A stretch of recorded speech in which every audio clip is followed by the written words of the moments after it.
翻嚟呢個南華市況分析嚇，講講個市啦。今日咧就啱啱係5月12號嚇，拍攝時間就收咗市㗎啦。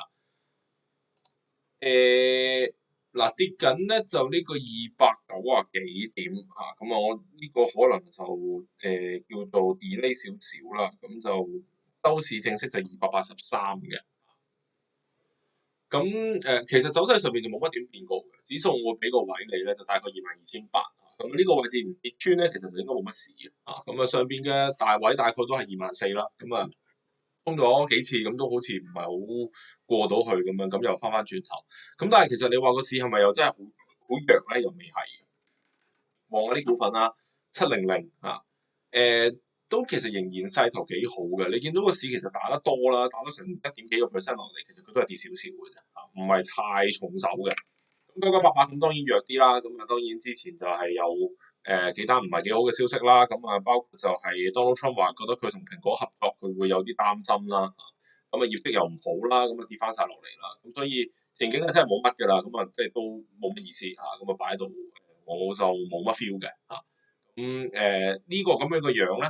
如果個指數一調嘅話咧，呢個就肯定跌得快過指數之餘咧，佢可能係會弱多2個月都唔奇嘅。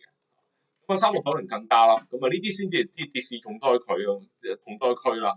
雖然你見到都雙底頂住嘅，但係咧都失守咗年線一路咁慢慢一級一級落緊去走勢上邊就弱嘅，只能夠講就係低位盤整嘅啫，都未係正式進入升浪嘅。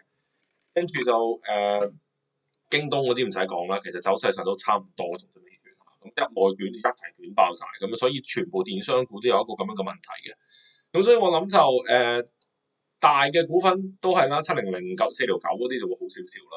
跟住有啲金融股啊，嗰啲個別5號仔啊，咁你好強啊，1299嗰啲好強啦。但係整體成個市況嘅氣氛唔係太差，但係可能有個別嘅弱勢股就回調嘅時候就掹翻個指數落去。所以我對於成個恒指嘅睇法咧，就我覺得24,000要過就唔係太難嘅。講真，而家都係爭幾百點啫。但係就要真係睇下會唔會有一個新嘅 sector 可能係接力，可能會湧上嚟啦。可能係啲消費股嗰啲會有啲反應嘅嚇。大家睇下嗰邊會唔會有啲消息啦。我都仍然我相對睇好嘅恒指方面。好，跟住就美股咧都出咗啲業績啊嚇。一陣間我哋再跟進啦。但係指數方面咧就呢個道指琴日跌咗2%啦嚇。包括一路要講就係聯合健康就一路都相對弱勢啦嚇。又跌翻5%嘅。呢間公司咧就我可以講係已經係唔可以再掂㗎啦。之前亦都同大家講過就係佢俾 DOJ 查緊啦。所以個基本面已經出現咗問題啦。而家即係之前有一段時間夾翻晒上嚟，其實真係俾你走嘅嚇。但係打翻落嚟嘅即係一下咁樣打落嚟咧，呢啲即係局打啦我哋叫做。然後比較大嘅問題就係而家係控訴緊佢咧，就係第一係欺詐啦報大數啦。會唔會係喺佢嘅嗰啲即係唔同嘅醫院啦、診所嘅網絡啦？喺嗰度同嗰個保險方面嘅業務有一個即係利益衝突啦嚇。你一路其實大家都講咗好耐㗎啦。啲藥價同埋醫療費用就螺旋式咁樣加。然後佢自己就食到肚滿腸肥咁樣。大家開始覺得呢一個 model 就唔係好 work 嚇。所以就 DOJ 查緊。Donald Trump 亦都係向緊呢一個醫療嘅系統係落手嘅，嘗試去瓦解呢一個即係佢可能會覺得 corrupted 嘅一個行業啦咁樣。所以聯合健康作為即係政府方面嘅一個最大嘅即係醫療外判機構咧，佢可能係會受到一啲幾嚴重嘅指控，甚至係後果嘅。即係會唔會就係將來有啲單可能係逼單咗出嚟，會去第二啲嘅公司度做啦，冇得淨係俾呢一個United Health 啦。又或者係有啲就會可能即係唔再俾單 United Health 或者甚至可能會叫佢逼佢分拆有啲嘅業務出嚟，去即係防止佢再即係我哋叫做壟斷呢一個咁樣嘅行業咁樣等等咧。其實呢啲都好多不確定性嘅。所以我就唔係太建議喺呢啲位去再買啦，因為我都見好多人問啊，但係佢呢啲咁樣跌法嘅股份，我就覺得你跌幾多都唔好試啦。你唔知會發生咩事嘅。咁到佢嗰轉好嘅時候，我哋先至去跟啊。即係你一轉好，如果話搞掂晒啲問題嘅，佢應該會彈得好快嘅。即係我寧願就 miss 咗，我唔想 take 呢個 risk 啊。因為你 take 呢個 risk 咧，就可能你再跌多30%咁樣嘅嚇。咁所以如果你話我真係好想搏喎，咁點咧？咁你可以做嘅嘢就係我好投機性咁買2萬蚊嚇。咁如果冇事嘅，咁佢彈翻一倍咯嚇，上翻落嚿水唔出奇㗎。或者可能贏50%咯，但係你一輸咧，就即係30%以上咁樣輸落去嘅。咁United Health會有呢一個問題嘅。咁出咗呢個 Palo Alto 嘅業績啦，呢個都可以大家望下啦。咁業績其實數就唔係特別差嘅嚇，咁見到啲即係大嘅用戶啦，即係啲大機構大單可能係幾秒嘅營業額以上嘅嗰啲單咧，其實一路都仲係增長緊，咁表示大家都仍然係因為 AI 方面係加緊呢一個對於網絡安全嘅 capex 嘅。所以其實對於Palo Alto 啦、CrowdStrike 呢啲公司去睇咧，咁我都覺得即係一路基本面都係非常之正面嘅。咁但係大家就唔係好滿意啦，就係覺得可能 price 先咗啦嚇，咁又或者可能有一兩粒數就喺個市場下限嗰度，咁就即係打咗個價落嚟。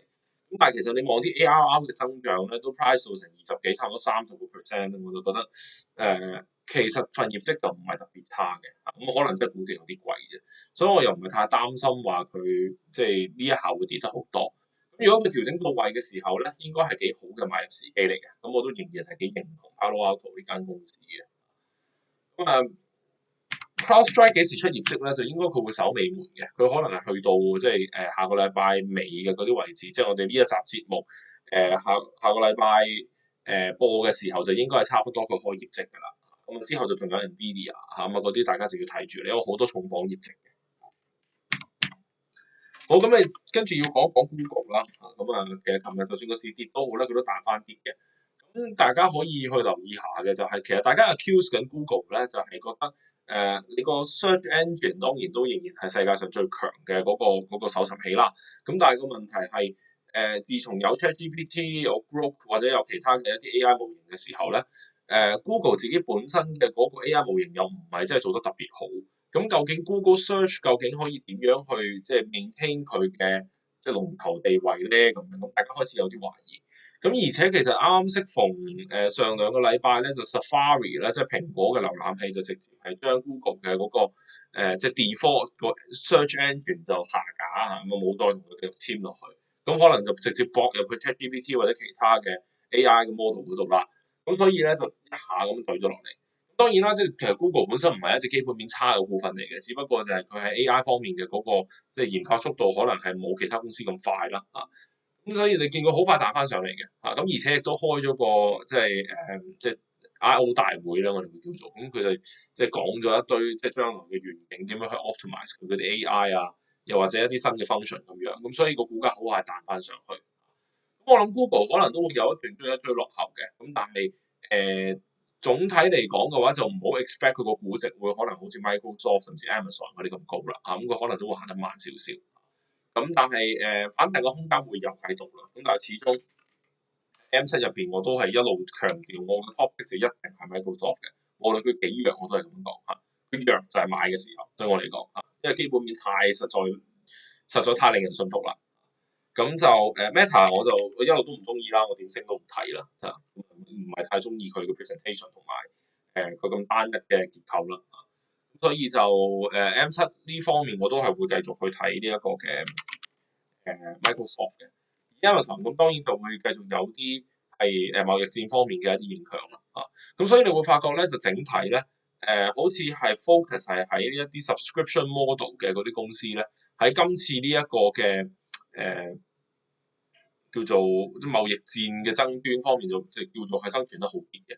咁如果你話喂可能過多幾廿日之後又再打多次嘅時候咧，如果呢啲公司係因為貿易戰而被錯殺咧，咁應該係幾好嘅一個留意嘅機會嚟嘅。咁我哋就用嗰個咁樣嘅mindset 去部署將來嘅市況，睇下佢會點，跟住我哋先逐步再即係睇下乜嘢位值得去即係坐一坐貨，咁啊或者去配置一啲唔同嘅行業咁樣咁嘅睇法。好，咁啊呢集講到呢度，我哋下個禮拜再見。咁就申報翻冇持有上述股份嘅。